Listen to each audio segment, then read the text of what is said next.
Hey, True Believers. Chris Mack coming at you with New Mutants number 26. I'm glad I finally got my hands on this book. I have been looking high and freaking low for it. So I want to give a shout out to my buddy Isaac. Thank you so much for finding this out in your neck of the woods and shipping it my way, brother. This was a damn hard book to find, at least in my area. So, he showed me where he was at. He showed me 2 copies, and I was like, you found 2 copies, and I've been hunting for almost a year? Anyway, just glad that I finally got it. And as you can see, Bill Sienkiewicz's cover just expressing what this book is, the fractured multiple personalities of David Haller. Speaking of, this is the first full appearance of Legion. He has a cameo in New Mutants 25, which we've already gone over, so I'll leave a card somewhere up here where you guys can click it at your convenience. But yeah, for those of you that liked Legion on FX, and those of us that are fans of Age of Apocalypse, this is where it all begins. The print date on this book was April 1985. And we open up on these 2 characters. Their names are Tom Corsi and Sharon Freelander. If those names sound familiar to you, he was a security guard and she was a nurse during the Demon Bear saga. The Demon Bear changed them to look Native American and just changed everything about them. We find out here that Tom is now essentially a swole human being. Like here, I like the way that it opens. I'm trying to get is how we see the dumbbells, but before we even get down to it, we just kind of see this background and we see that this is taking place in Muir Island. And I like how the weights draw your eye down to our subjects. That's a really cool idea. Now, the reason that they're significant, other than the fact that they're victims of something paranormal, is now they're part of Moira's research, trying to figure out how to change them back to what they were originally. And then drama happens. They hear screaming from David Haller's room. And here, the way he's gripping the bedpost and screaming like this, it very much reminds me of Poltergeist. And especially the way that they use the horror of how this face just appears out of nowhere. And it's this very faded pencil work, great artwork there. It just really sets the scene of what's going on. And sets, the whole tone of why we care about this story, because David's screaming. I love all the line work here, and he's just, Mommy, save me, Papa, help me, hurting, burning, lonely, scared. And you don't really understand what he's saying. Everything is just very jumbled. And then after we get a hellacious horror of this laughing and fire. And Sharon, I believe, is saying he's laughing, but it's a girl's voice. Thomas, his hands, they're burning. And then we just go to White saying Stanley presents Legion. And I just love this old school text that they decided on for. It just really sets this tone of like desolation and loneliness. And Tom even echoes it. He's like, I don't like the way he's looking at us. Why us, Lord? Ain't we been through enough? First that demon bear. Now this? It ain't fair. And then that's where our heroes come in after this huge explosion. We see the Blackbird flying across Scotland. And before we go any further, a moment of triumph and tragedy and the lives, not the adventures, the lives of Professor Xavier and his novice students, the New Mutants. As chronicled by Chris Claremont writing, Bill Sienkiewicz's art, Glynis Wayne colors, Tom Orzanowski letterer, and the Santee editor and editor-in-chief was Jim Shooter. All-star cast. And look at this as the Blackbird sets down on Muir Island. Gorgeous work, seeing Moira here in the distance waiting on Xavier. And it says, an ebony aircraft streaks out of the still dark western sky to a landing on Muir Island. It's a one-of-a-kind, a custom-built version of America's SR-71 Blackbird ultra-high-performance spy plane. It belongs to the man Moira McTaggart once loved with all her heart and still cares for deeply.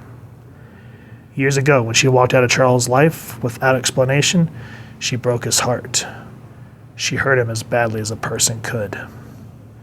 Today she fears she will do worse.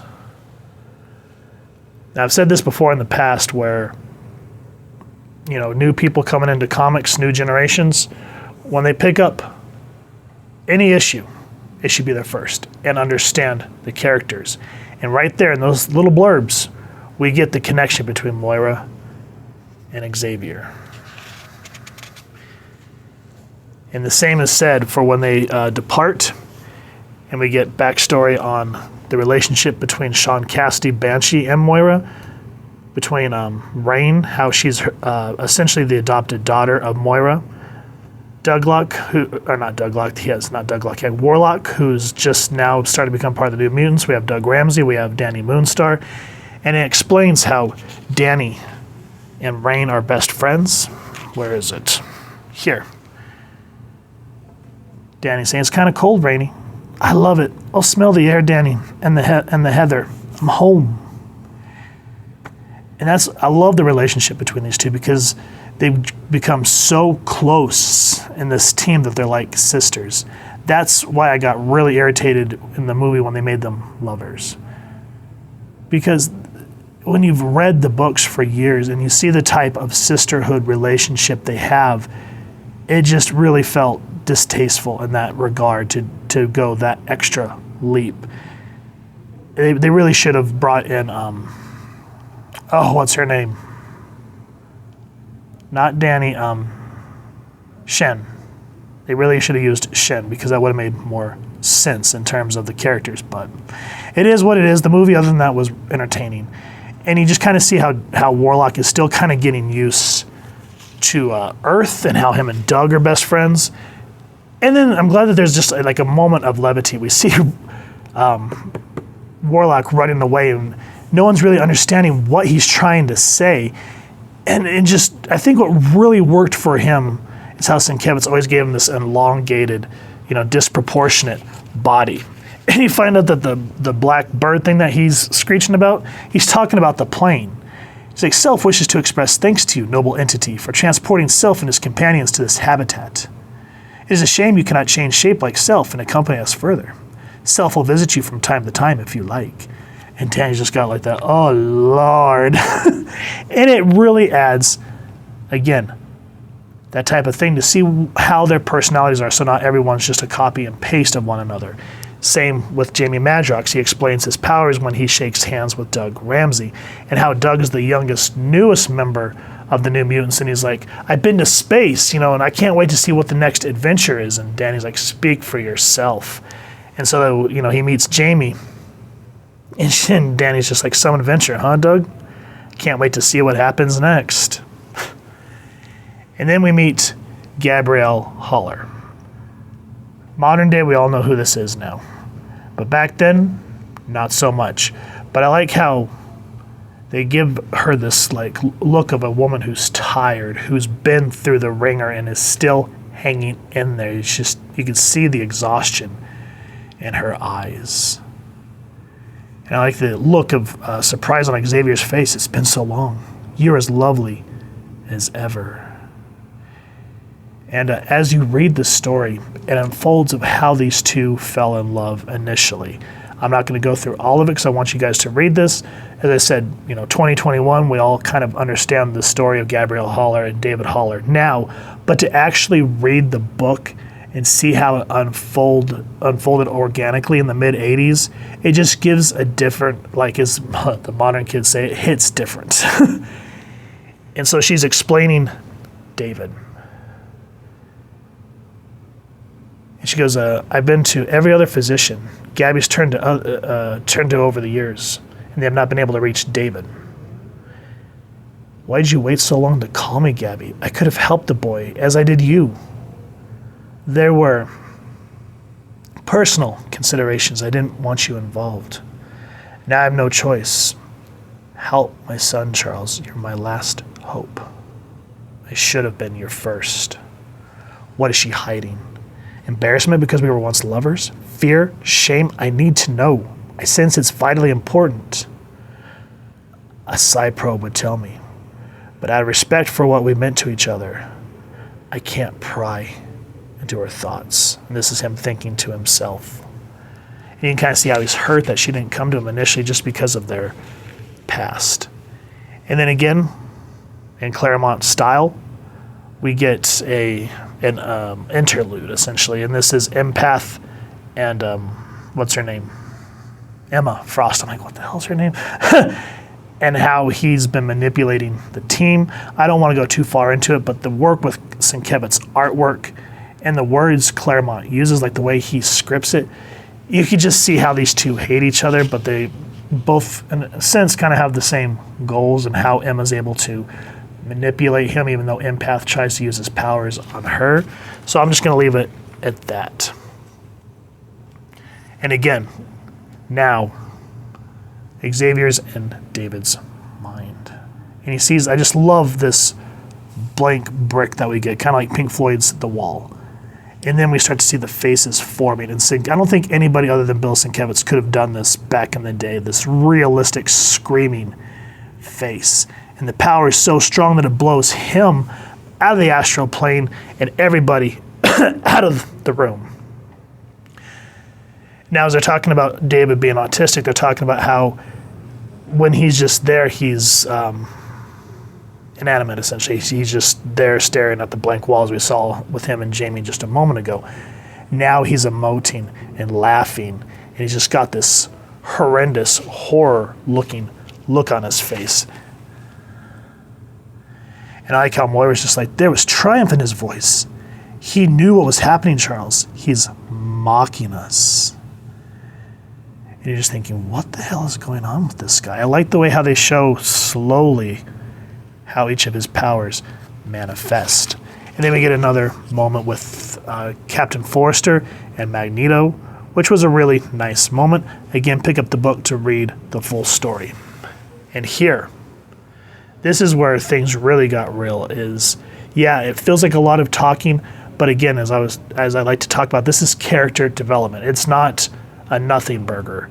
This here sums up Gabby and Professor X's relationship, of how when Xavier was in Israel with Magneto and they were working at a hospital, they became friends, and they found Gabby, who had traumatic events as a child and was comatose, essentially a comatose patient in this hospital, and how Xavier used his powers to make her face them and become a whole person again.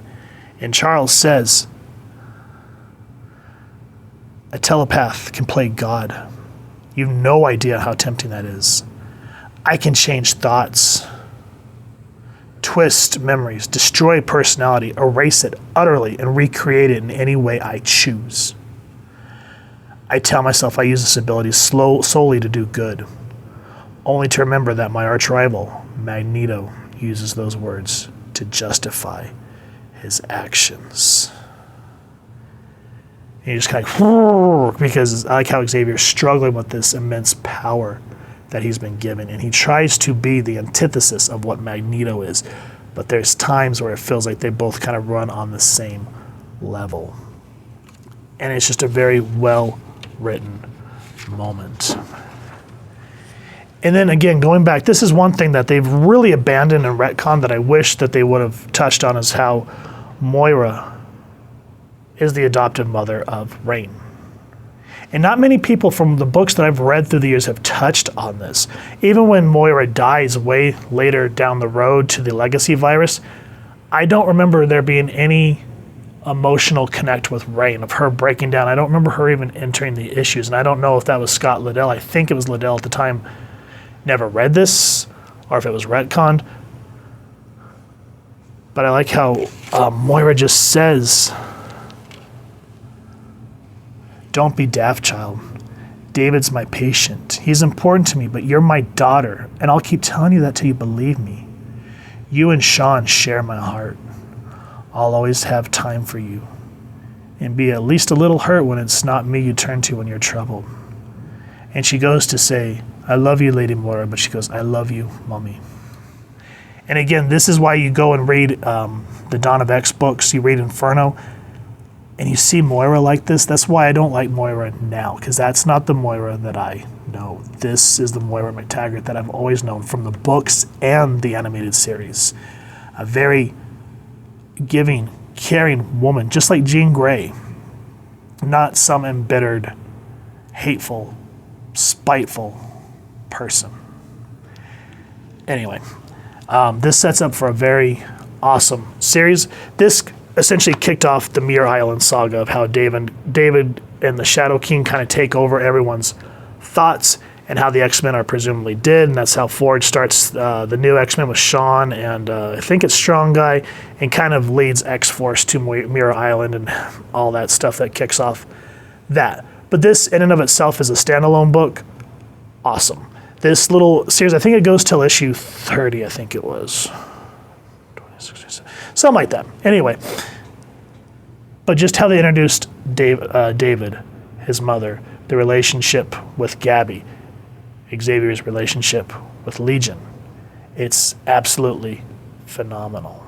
So if you guys have enjoyed this, please first and foremost support your local comic shop and see if you can get your hands on a copy of this, even if it's a reprint. Definitely worth having in your collection.